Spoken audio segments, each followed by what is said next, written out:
Welcome to the Daily Beast podcast. I'm Joanna Coles, the Chief Content Officer of the Daily Beast. And I am Samantha B., Chief Content Officer of checking in on Al Pacino, because apparently, according to him, there is no heaven. Every Thursday, we're inviting listeners to the best dinner party, where we'll plunder the Daily Beast newsroom and talk about the people and the stories of the week. And we invite interesting guests too. And this week, we're talking to our Beast of the Week, Jessica Lessin, a journalist and entrepreneur. She's the founder and the CEO of The Information, which is the leading tech and business publication about Silicon Valley. No one knows the tech egos better than Jessica. And The Information has just celebrated its 10th year. Well done, Jessica. And we'll get her take on Elon Musk, on Mark Zuckerberg, who recently referred to himself as the most famous person in the world under 40. I guess he's never heard of Taylor Swift. Oh boy. Well, okay. I am very excited to talk to Jessica and also to cover all things Melania Trump in the download with special guest and Melania expert, Mary Jordan. She literally wrote the book on Melania, and there is so much to ask, including, do we think Melania read her own book? I'm not sure that she did.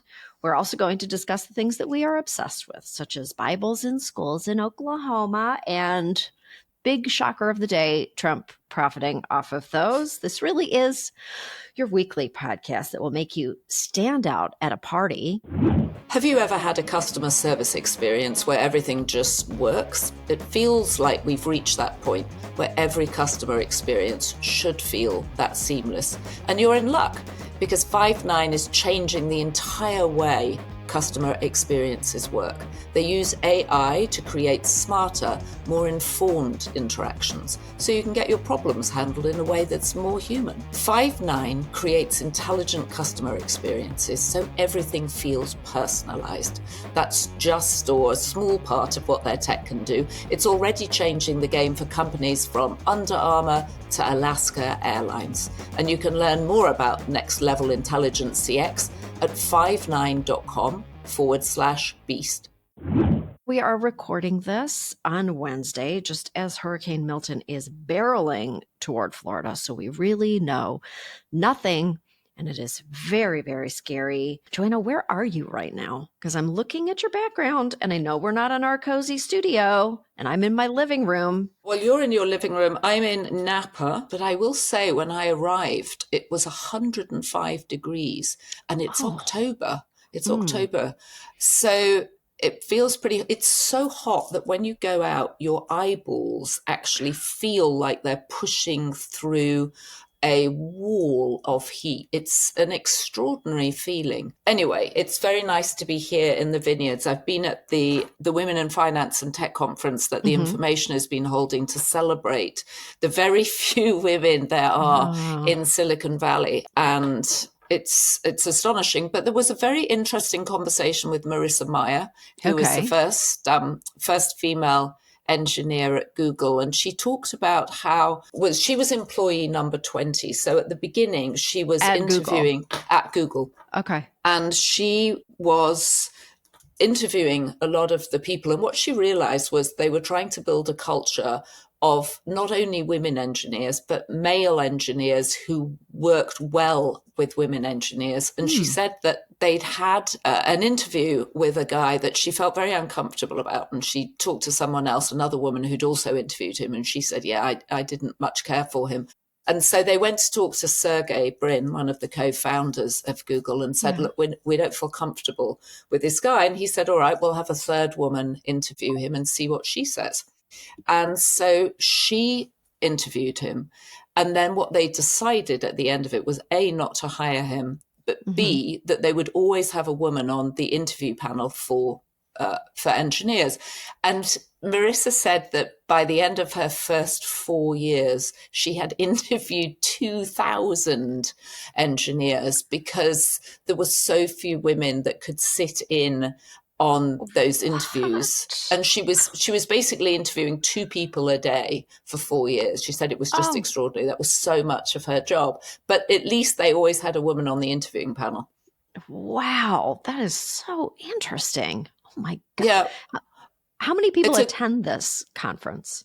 It's small. I would say probably about 100 women. Oh. We also heard from Daniela Amode, who's the co-founder of Anthropic, which is Amazon's big AI platform. She was very interesting. And the thing that came out of it was everybody just saying it's too early to tell the impact of AI, which felt a bit of a cop-out, because I feel like they're sitting there, they're taking on board billions of dollars in investment. Anthropic's been backed by billions of dollars from both Google and Amazon.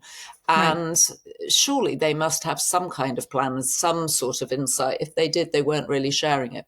But it was a very interesting group of women. I know that I read the Melania book this week, and so I know about the power of AI to write a whole damn book. And you were hobnobbing. Didn't you go to a play premiere and a party for a play? You're doing it all. You're a jet setter. I did go to what I think was post our Clooney gala, the second sexiest evening of the fall, which was the opening of McNeal at the Lincoln Center. Conflict alert.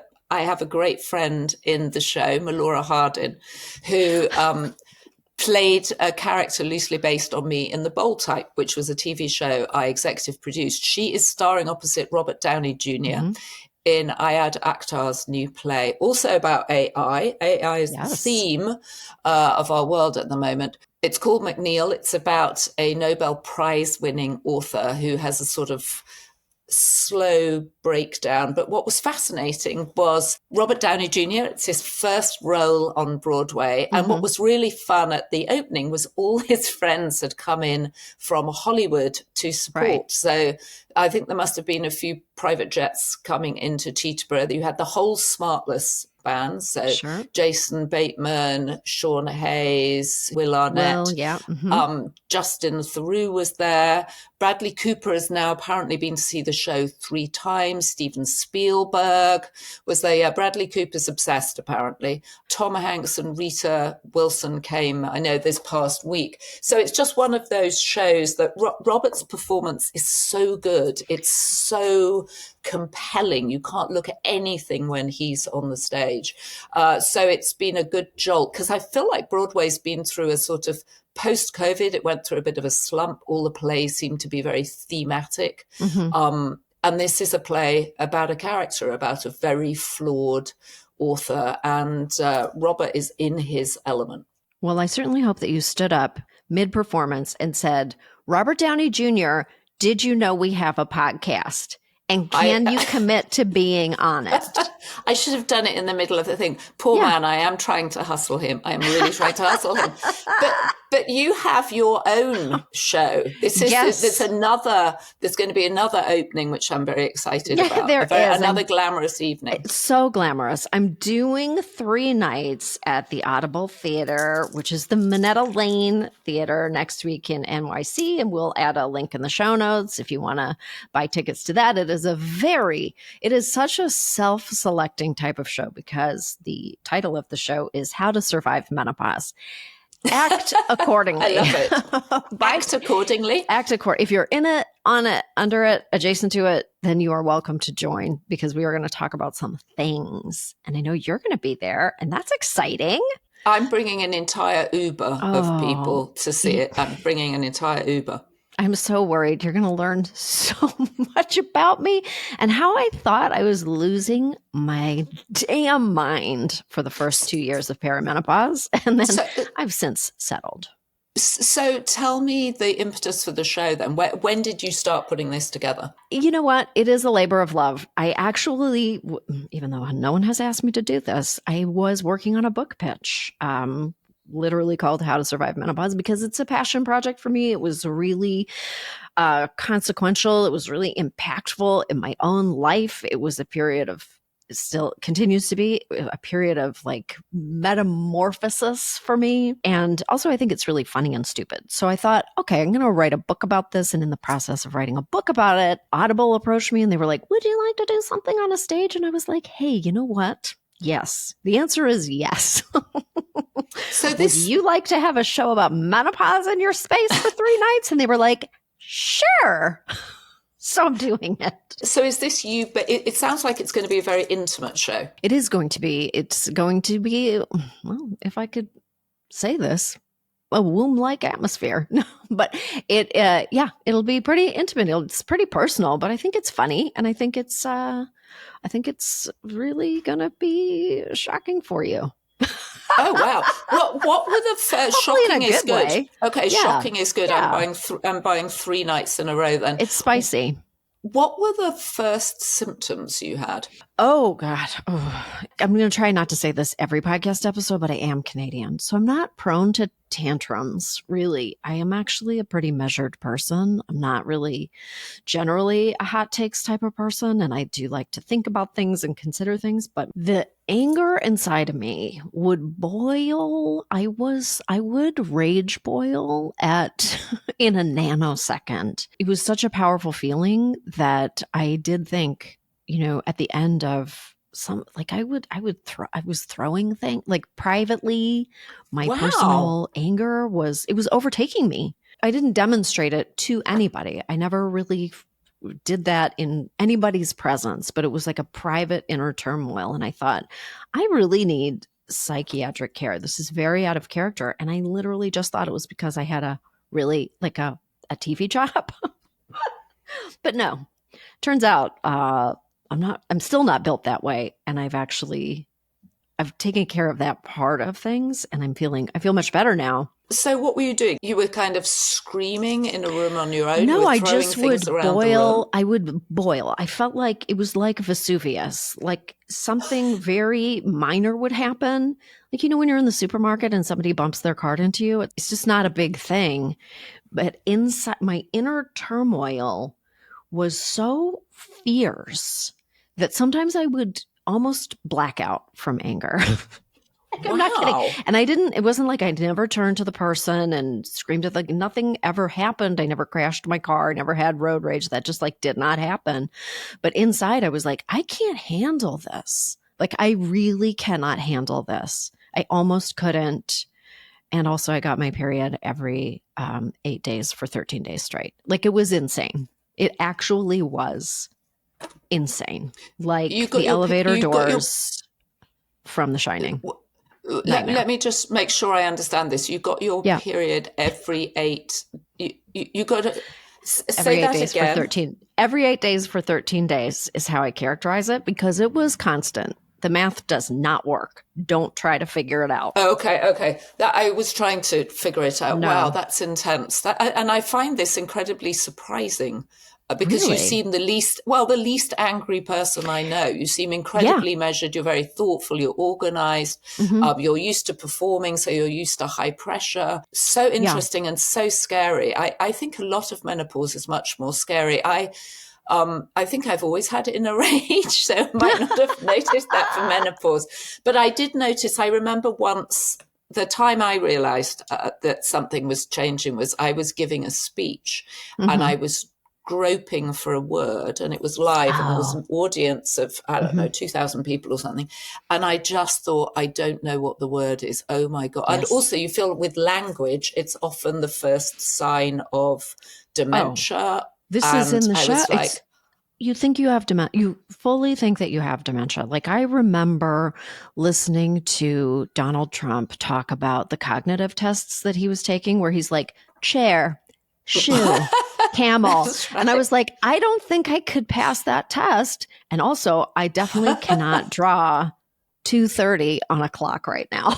Like, I was like, this is very scary. And, you feel like you're the only person who's going through it, except that, half the population of Earth is either has been through it or is going to go through it.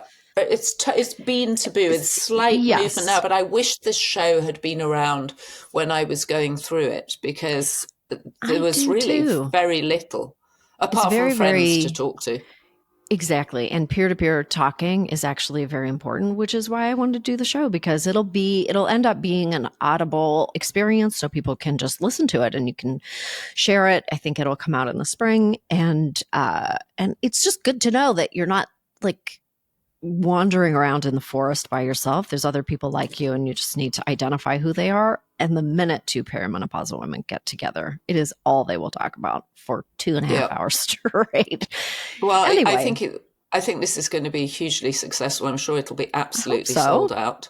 Thank you. Well, we'll put a link in the wherever we put a link, and I think it's going to be very successful because Thank also you. you bring humor to it, right? Some of it's funny. Listen, if you can't laugh at the disgusting things your body is doing, like, then what is life? Well, and they say that the withdrawal of estrogen is like withdrawing from heroin. It's that dramatic on your brain and your body. Oh yeah, it's puberty in reverse. It's not fair to not be able to talk about it. We have to. We absolutely And have also, to. it's puberty in reverse, and often you're living with teenagers who are going through puberty. So there's that double whammy in the household. Talk about Vesuvius. I mean, they're stealing our hormones. That's what's going on. They're just oh my God, they're draining me of all of my natural juices. I knew it. What are we obsessed about this week? I know you mentioned Al Pacino earlier, but I think you have some other obsessions too. Okay. I, this week, have been obsessed with this Bible story coming out of Oklahoma. Okay. Over the summer in Oklahoma, the state school superintendent issued mandatory guidance on how to incorporate lessons about Christianity in the Bible into K-12 education. Super. With very strict rules about which Bibles would comply as study guides. Had to be King James edition, had to be leather bound, and also would have to include the U.S. Constitution, the Pledge of Allegiance, and the Declaration of Independence as God intended. I want to say I went to Catholic school growing up, and the nuns at my Catholic school would have stood up in the church and laid an egg if they heard about this. It turns out, and this is just, just a coincidence, turns out that the only Bibles that comply with this are Bibles backed by Donald J. Trump, including his Lee Greenwood, God Bless the USA Bible, which is in large print for easy reading and costs approximately $60. As you would assume, the God Bless the USA Bible is manufactured in China. And Donald Trump, a man who holds the Bible upside down and couldn't name one single thing from it, gets a cut for his endorsement. Jesus wept. So what are you obsessed with, Joanna? I can't top that. The only book I can top it with is probably Melania by Melania. And by Melania. Just say that very loosely. Yeah. Well, right. By Melania or Melania A. How do you say it? Melania AI. Yeah. Joanna, what are you obsessed with? Well, I think I'm obsessed with the two people we're talking to today, actually. So I want to get to the download to unpack the biggest beast stories of the week. And finally, our countdown is over. We get to talk about Melania's book. It's finally here. I read that beast. Oh my God. Okay, lots to discuss. The former First Lady released her memoir, simply entitled, what else? Melania, on Tuesday. The former fashion model from Slovenia, Melania became First Lady of the United States in 2017 as the wife of Donald Trump. And throughout her time in the public eye, Melania maintained a highly controlled and private image, and much of her personal life has remained enigmatic. And I think it's fair to point out other Republican First Ladies have written books. Betty Ford wrote A Glad Awakening about her struggles with alcohol. And of course, Barbara Bush and Millie Bush co-wrote Millie's book about the Bush's family dog. Seriously, Millie takes a writing credit on the cover. And it's too bad that Millie wasn't around, I think, to help Melania with this book. Yes, I agree with that. So to join us for this conversation is the only person who knows Melania as well as Melania knows herself. It's Mary Jordan. Mary is a Pulitzer Prize winning journalist and author of The Art of Her Deal, which is an unauthorized biography of Melania Trump, and currently Mary serves as the associate editor at the Washington Post. Mary, welcome to our obsession. Delighted. Oh, thank you so much for being here. I read your book on Melania, and it was so much more delicious and interesting than the book she wrote. And I say that in air quotes. When I finished it, my first text to Joanna was, this book was written in predictive text by a squirrel walking across an iPhone. So that is my take. I think it is. Like, I thought there would be something fun in it. But the answer is no. Do we think that she read her own book? Is my first question to you. Well, I know that she took a lot of care in the photographs. There are almost as many photographs as words. And as a former model and someone who image is so important, she really laid out those photos. English is not her first language, so you can kind of guess that there was help there.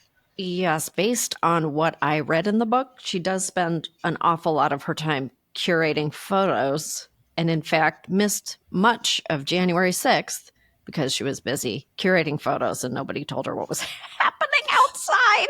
Oh my God. Well, that was also debunked because other people said that they did tell her. Oh. But she said, they were leaving the White House pretty soon and she was cataloging and taking photographs of rugs and things. Oh my God.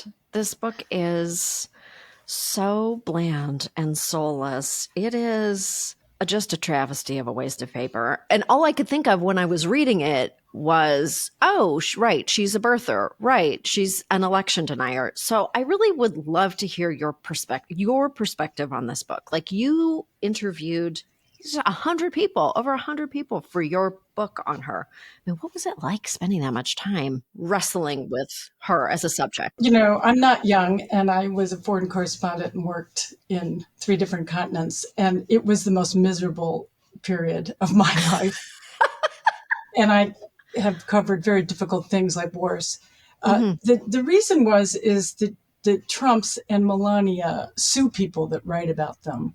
Right. And they tell people not to talk to the media. And Melania has so few friends.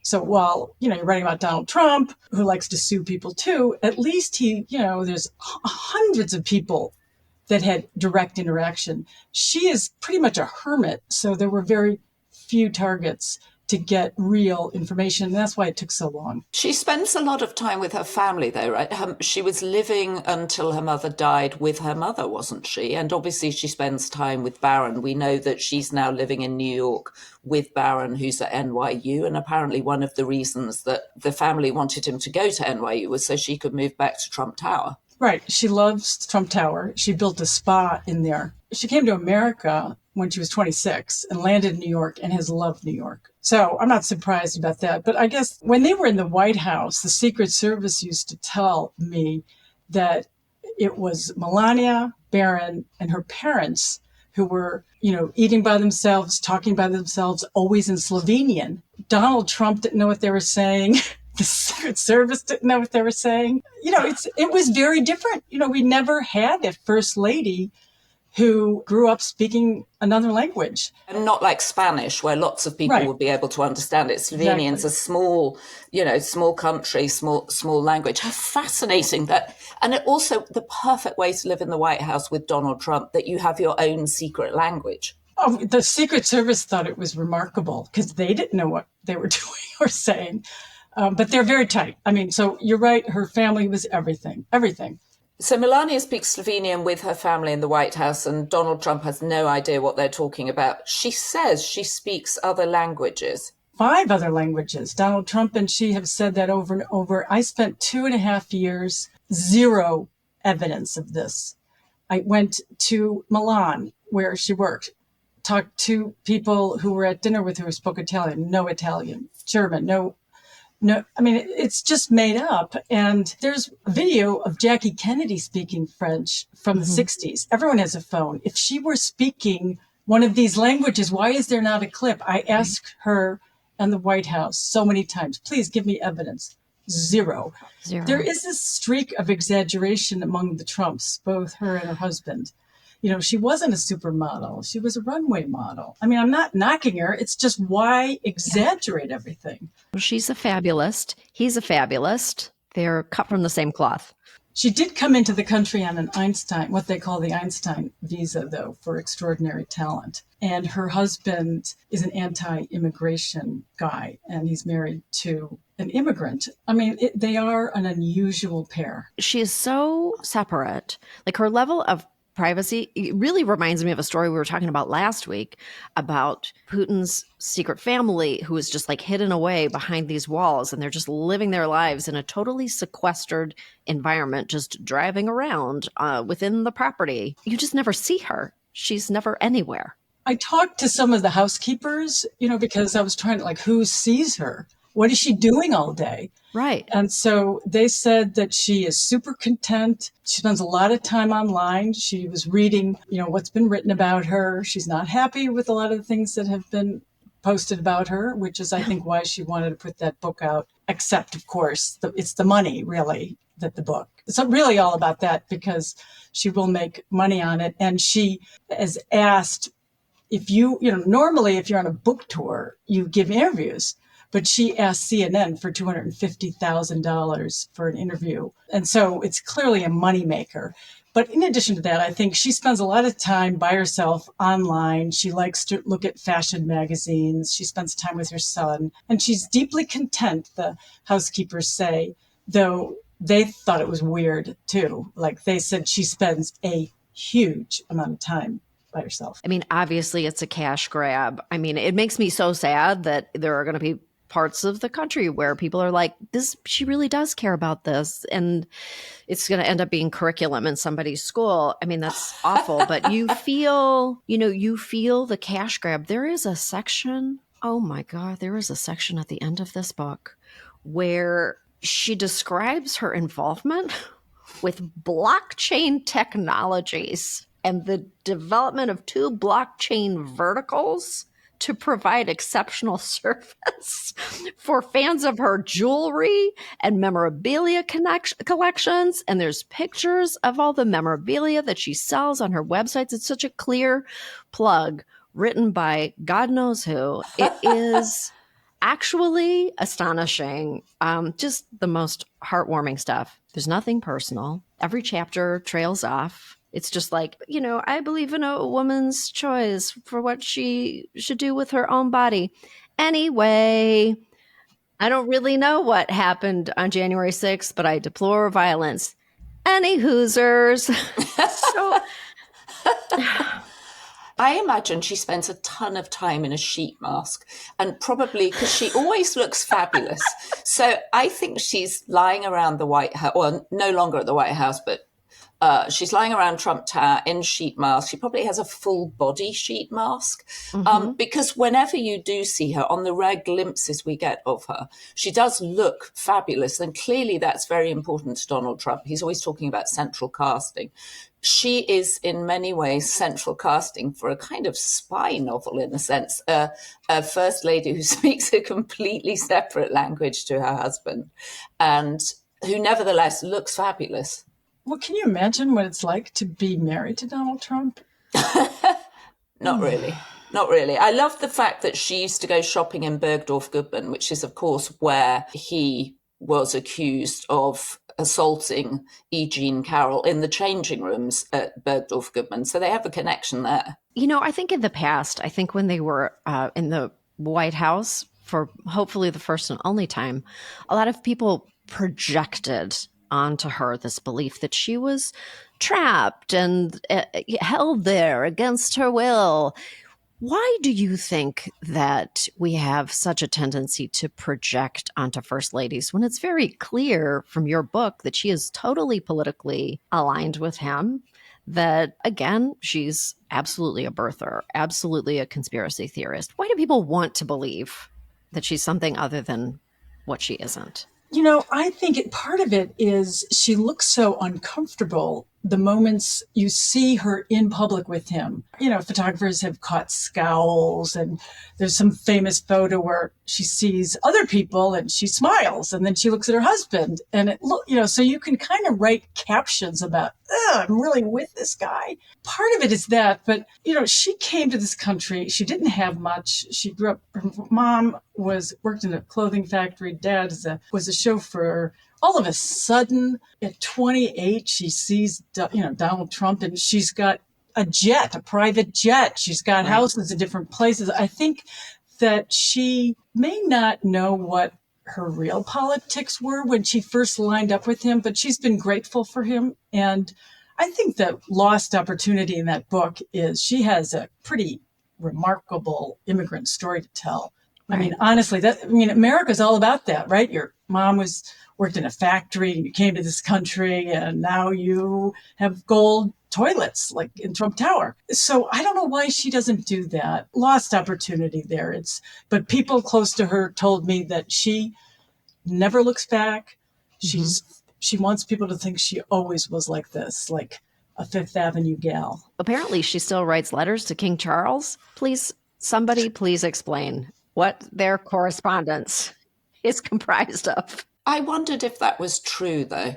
I mean, she does talk about meeting him and then, as you say, writing him letters. And I was like, really? That's alarming. Although the British monarchy's done crazier things. And Prince Charles himself was very upset when Trump pulled out of the Paris Climate Accords. I mean, there's no, mind sink there on the environment or many things. Perhaps she sent a note, thank you for this. He sent one back, thank you for this. It could be like that. Merry Christmas. The war on Christmas is over. We can finally say it again. We know that the Queen really didn't like Donald Trump at all, thought he was very rude when he came to visit on the state visit, and he was late and kept her waiting, and no one keeps the Queen waiting.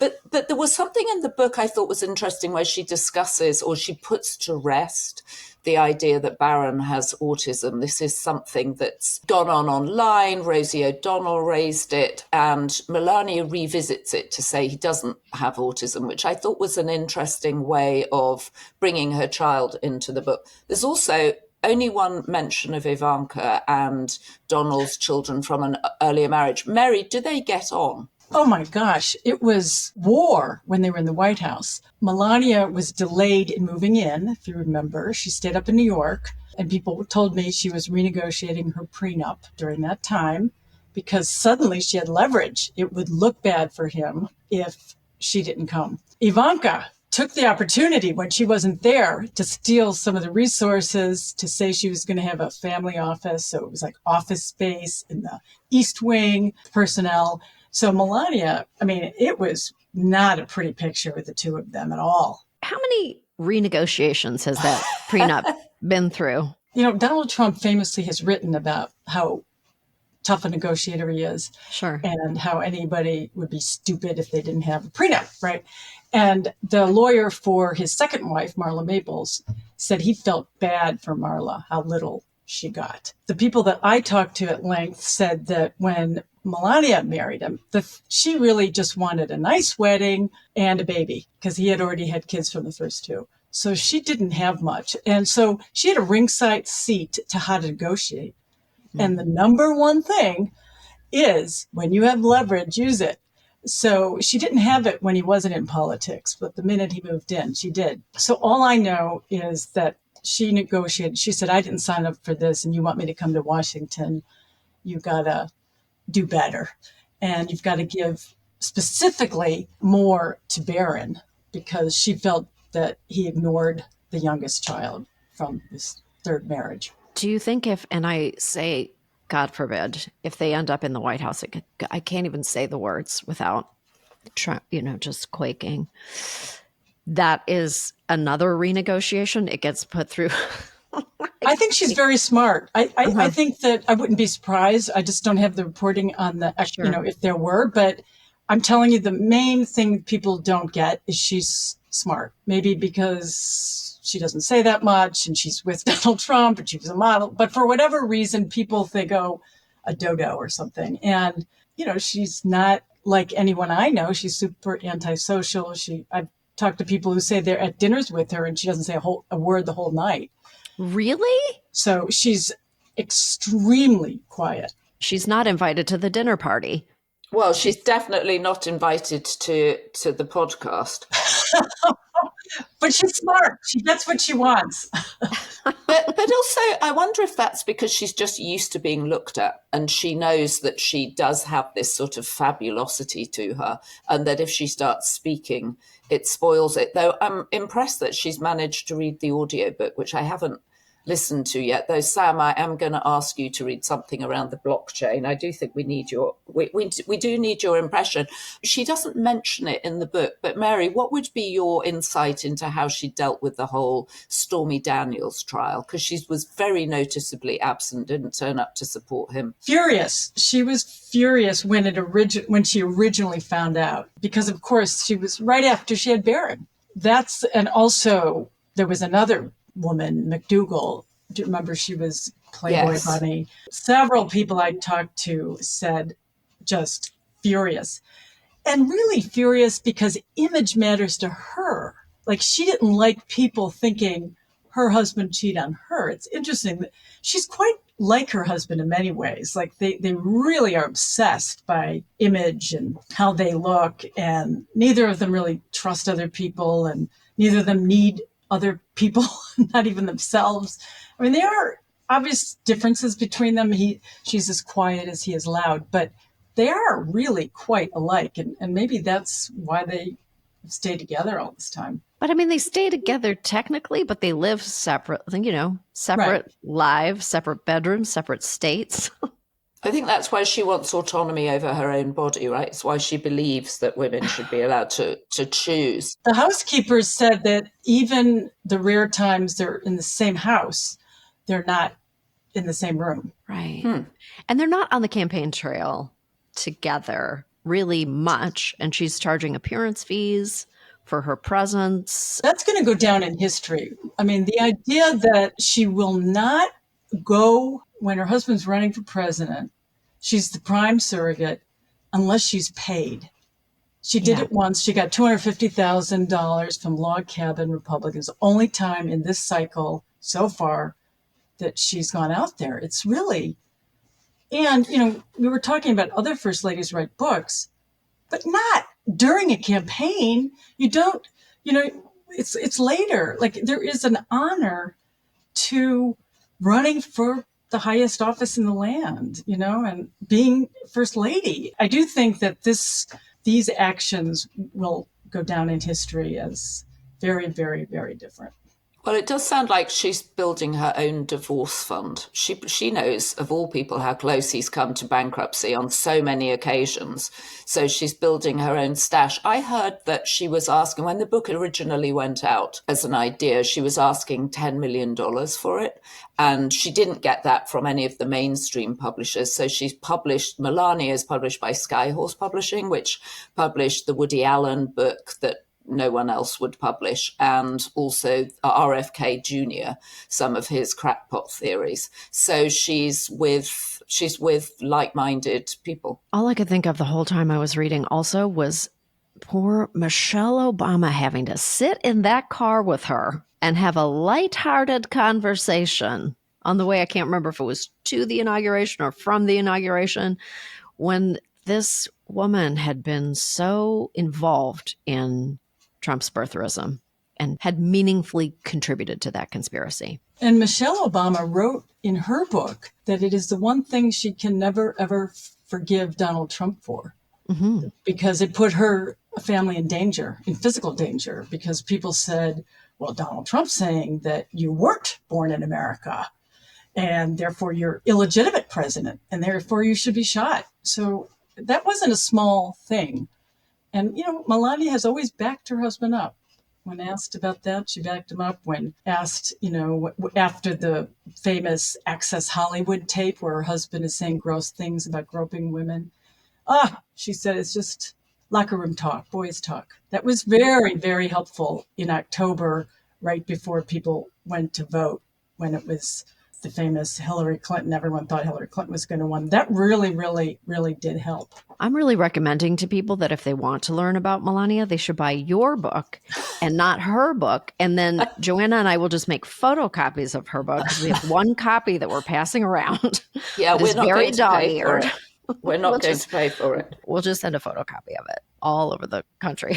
I do want to give props to our executive editor, Hugh Doherty, who got the book early and then proceeded to fillet it like a fishmonger, going through it looking for the fleshy bits. It should be more of an extraordinary story than AI. I mean, Melania managed to write. I'm surprised she hasn't launched her own AI, actually, because Milan IA works for her. Right? Oh, don't give ideas to this crew of people. Joanna, you take that back right now or trademark it. Mary, how did you feel at the end of spending all that time with Melania? Did you like her? I mean, it doesn't sound like you liked her. I thought she was interesting. And I just think, why not tell this unconventional story? I think people, are you the sins of your husband? No, except when you enable somebody who does destruction on January 6th and, you come out and say you're for abortion rights, except did you stop your husband when he was packing the court to undo Roe v. Wade?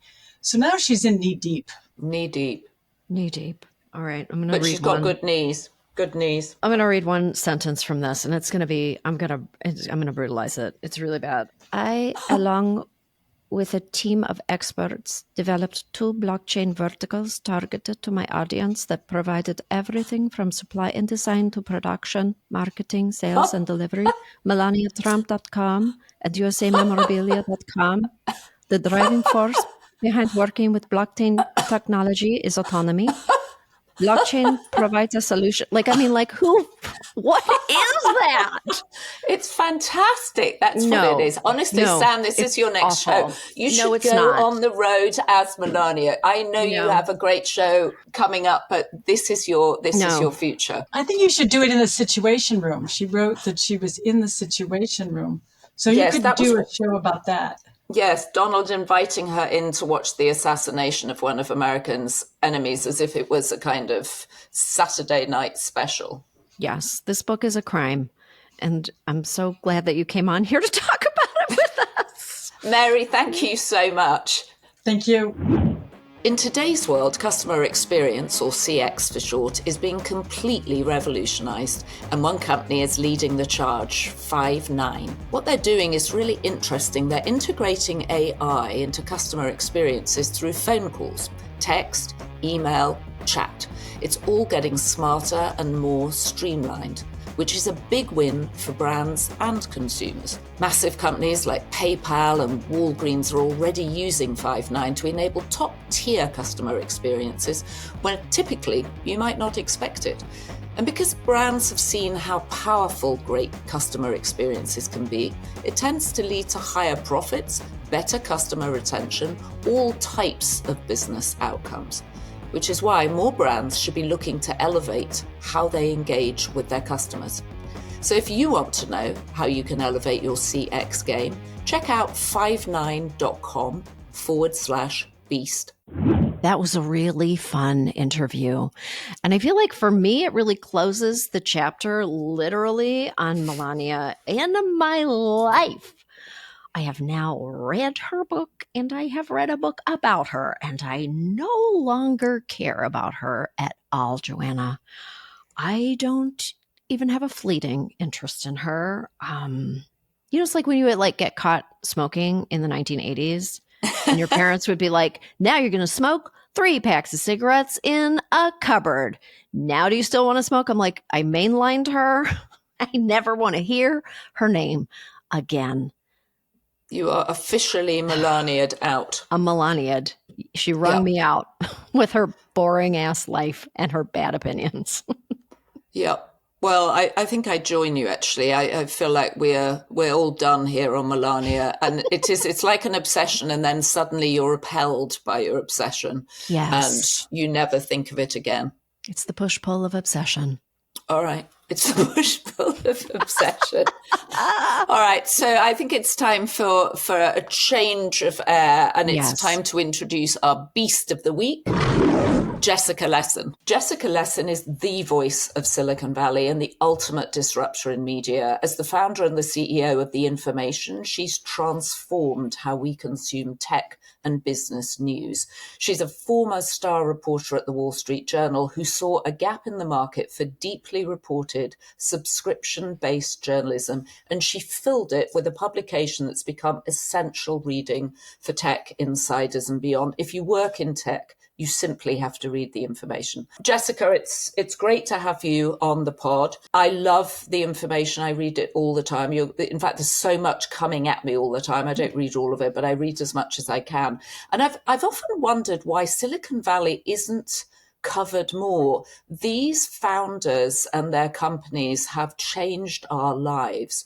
Why did you decide to cover them? Well, thank you, Joanna. It's great to be here with you too, Sam. I decided to cover them for that reason. I mean, these are the titans of industry who are affecting the way we live, the way we work, culture. And frankly, Joanna, back when I started The Information 10 years ago, they were not covered well. They were put on magazine covers and called kings. And I just simply thought, no, they need to be scrutinized and their businesses need to be scrutinized. And yes, they're mostly men. Right. But it used to be that there were a couple of household names. There was Bill Gates. There was obviously Steve Jobs. I read something in the Beast this week that had an email from Mark Zuckerberg referring to himself as the most famous millennial in the world. In fact, I'm going to read it. It said, while our company has a special role in the lives of this generation, this is likely particularly important for how I show up because I am the most well-known person of my generation. And I just thought, how extraordinary. I know you've spent a lot of time with Mark. Talk about the dominant characters now. Yeah. Well, it's revenge of the nerds again, Joanna, I think, in the Valley. And that's in part because AI is the hot new subject, although I think we have to put an asterisk next to that because there are a lot of unknowns. So certainly the names you hear at the Valley hotspots and the people, who when they walk into a restaurant, everyone goes, ooh, they're here. It's Sam Altman, the CEO of OpenAI, who recently raised a gargantuan round. It's people like the Collison brothers of Stripe. And I say revenge of the nerds, with some fondness because, nerds can be charming too. But, the sort of young intellectual sort of peer of Sam Altman. There's a whole group of them. And I think they certainly have a little more swagger in the Valley these days. But, you mentioned Mark. Mark's having an interesting PR moment for sure. I recently saw him give an interview at the Chase Center where he was sporting a t-shirt he designed and a fancy new watch. And I think it appears to be working. His press seems to have turned a little bit, but it's interesting. Figures like him who have been here for a long time seem to rise and fall in their popularity. And I think he's probably very close to another peak of that, which is fascinating. And you have characters like Jensen Huang, the CEO of NVIDIA, someone, who we would not have been talking about a couple years ago. But, thanks to just the demand, he makes the chips that power AI computing and are in very, very tight demand. And he's got a signature leather jacket and he's been signing autographs at developer conferences. And so there is a little bit more of that rock star swagger coming back to the Valley these days. Now, whether that's a sign of something bad or good, we could debate. I wanted to talk about, just kind of put this in the context of current events a little bit, because we're right here recording this on the precipice of Hurricane Milton. We don't know what it's going to do to Florida. And I wanted to talk about the spread of dangerous disinformation across tech platforms and who we're holding responsible for that. Because, we've seen this past week, members of Congress, the former president, Elon Musk, spreading such harmful disinformation about FEMA, that FEMA is making things worse, various reasons. Where are we supposed to turn when the tech leaders themselves are the cyber bullies? Look, I didn't mention Elon in the first part, and that wasn't that wasn't intentional. But honestly, I think people are a little bit tired of the shtick and his. With ton of admiration for his businesses, yes, he is using his platform to spread all sorts of opinions, some true, some not. I think that's deeply problematic. And certainly within Silicon Valley, it's being met, I think, with a little more eye roll. But misinformation abounds. AI has only made it worse. And, the platforms, they have their safety teams. They have their kind of talking points about what they do and don't moderate. I think they do a lot behind the scenes, but we do seem to be at this place where we kind of accept misinformation. And I don't see something that would dramatically change that in terms of new regulatory or legal pressure. So certainly a tremendous problem that we have to deal with. I mean, they're fighting pretty hard. They're lobbying really hard against the Kids Online Safety Act. Like, they're really stalling this bipartisan kids safety bill in Congress. Like, it's, under the guise of censorship. And I don't know how to put the horses back into the barn. I think on the kids issue, Sam, we'll see some action. I mean, New York and California have meaningful legislation. New York's, I think, went into effect. We saw Instagram create separate youth accounts that sort of have different default settings, something they resisted doing for a long, long time, and they just did it. So I'm a little more optimistic that might be an area. But I agree. They're launching big fronts to kind of keep their status quo, and it will be up to like getting anything done in Washington to change that.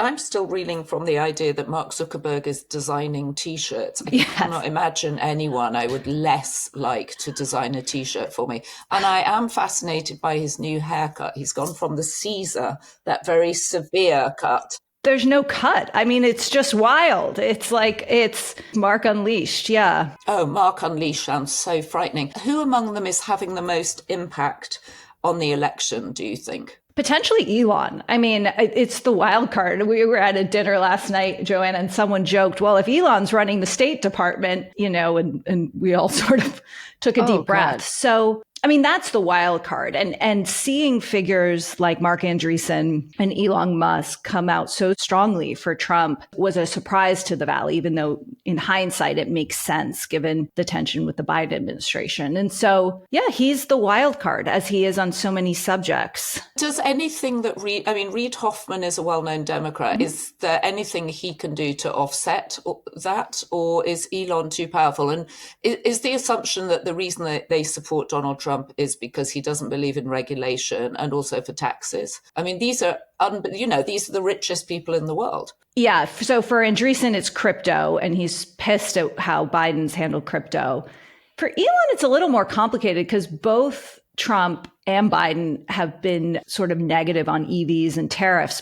Tesla is the most important source of his wealth. But I think it's a calculus that he can influence Trump more than he could influence Harris. And so that's what you're seeing too. And justifying these endorsements, these tech leaders are saying, well, I have Trump's cell phone. They're actually saying that. So, time will tell. Are Reid and some of the liberal side of the Valley making a difference? I guess. I think they're a little more behind the scenes. They're focused on fundraising. They're certainly, I saw Reid a week or so ago, and he seemed quite busy and talking to everyone he could. But in terms of the unknown is, if you own a platform and you have millions of followers on the platform and you say whatever you want, doesn't matter. Do people listen? And, perhaps they don't, and everyone's already made up their mind and you're just preaching to your cult. But I think it's powerful. And you see Elon understanding that. He's deleting a few more tweets. He deleted a tweet noting that no one had tried to assassinate Harris, and he deleted it. So yeah. I don't know if we should praise him for the restraint or whatever. No, but he should not. I don't think so either. No praise. Well, if Kamala wins, like I'm personally hoping and hopeful for that, how do you see the reshuffling of the power structures? Who will be like a rising figure or firm that could redefine Silicon Valley culture and priorities? So I think big picture, there remains a ton of tension between DC and the Valley, whoever is sitting in the White House. And that's because some of these issues need to be addressed. And I think the government will. And also, no one's really pro powerful tech billionaire right now. So, I think, maybe Trump more so, but I think it's going to be tough either way. In Harris, there are some inside figures that her brother-in-law is a key figure, Tony West, who works at Uber. Shockingly, Ben Horowitz, so Andreessen Horowitz, the firm run by Mark Andreessen and Ben Horowitz. Which is a venture capital firm, right? Yes. Some of the most important investors and backers in the Valley came out very boldly, announced on their podcast they were going to endorse Trump, support him. I instantly thought, well, that's odd. Ben Horowitz and his wife are very close with Kamala Harris. That must be awkward. So it turns out that Harris became the nominee, and it was awkward. And in a surprise, Horowitz announced a few days ago that personally, he and his wife, Felicia, are going to support Harris, while not changing the institutional position of the firm. So, Sam, that suggests to me that whoever's in the White House, people will line up to rub elbows and build a relationship, which perhaps is what they should be doing for the sake of their businesses as well. But yeah, I don't think it's, there are a ton of liberal figures like Ron Conway, a longtime investor in San Francisco who's shifted to the national political stage a little bit. And, they'll probably be having a lot of meals at the White House. Right. Do you think that we'll ever, as a society, learn the lesson that money and power does not necessarily confer wisdom or good intentions for humanity and our survival? It would be a great lesson to learn. I don't think that will be learned in the Valley, I got to say, and with tremendous respect for all the great innovation that has come out of here. It seems pretty endemic to the place that there's this thirst for that. And we can't, when I started reporting 20 years ago, the information 10 years ago, the idea that we'd have $1 trillion companies, I mean, it is just absurd. And so, and I think AI is going to make the strong significantly stronger, the Amazons, the Metas, the Googles, the Microsofts. So, I don't know, 5-10 years from now, what we're going to be looking at. All the people that we've talked about are men. Why is it that there are literally no women in that sort of top 30 list of the wealthiest people in the world? There are just no big tech founders, apart from you had Daniela Amodi, the co-founder of Anthropic, at the conference this week. But why are there just no women who've scaled companies like this? Yeah. And we had Marissa Mayer, who was incredibly well known for her work at Google, had a tough stint atop Yahoo and back to the startup trenches. Oh, Joanna, what a question. I mean, some of it is just this pattern recognition of who gets backed. You look for the proven founder, you look for the pattern recognition. If it's Revenge of the Nerds, you probably have fewer women, although we know plenty of female nerds as well.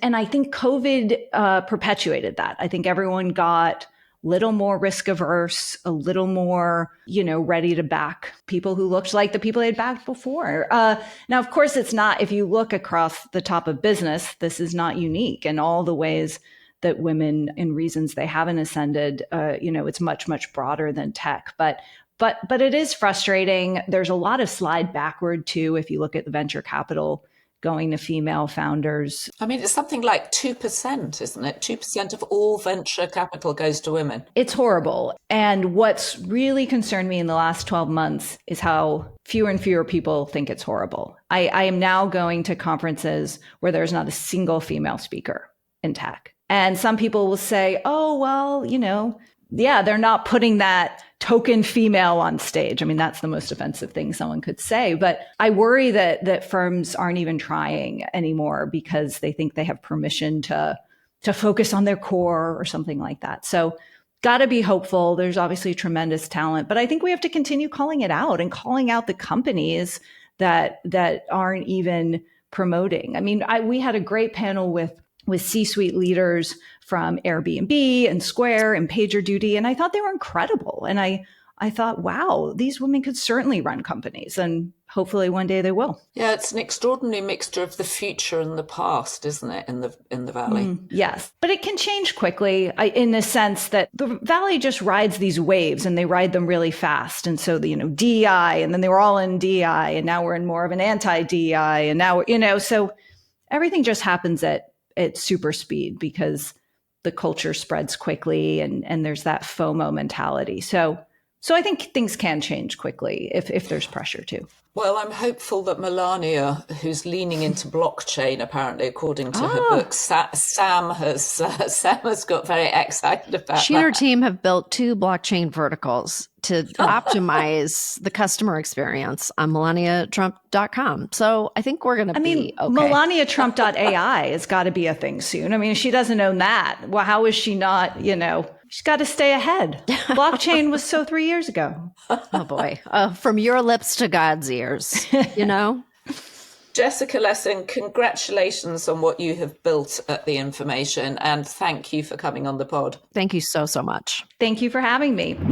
If you've been listening to the first few episodes of this podcast, you've heard us talk about Five9, the revolutionary customer experience platform that is redefining how customers interact with brands. Everyone wants to be treated well and have a great customer experience, and in today's world, that is a huge competitive advantage. But most companies see it as just checking a box. They're missing out on an incredible brand building and revenue generating opportunity that are everywhere across businesses. All of those consumer touch points that you don't think of, those are the moments your brand can use to create an advantage. Five9's intelligent AI-driven platform lets you make all those moments better and totally seamless. So if you want to build a powerful brand that people love, check out five9.com/beast. Thank you for listening. Please like, subscribe, and share this episode with a friend you want to feel smarter than or argue with. And if you're doing that, why not send it to your weird uncles too? Tag us on your favorite social platforms and tell us what you think. We love feedback. And we'll be back next Thursday with another episode of the Daily Beast podcast. As my former muse and now published author once said, be best. But as we say here, be beast. See you next week.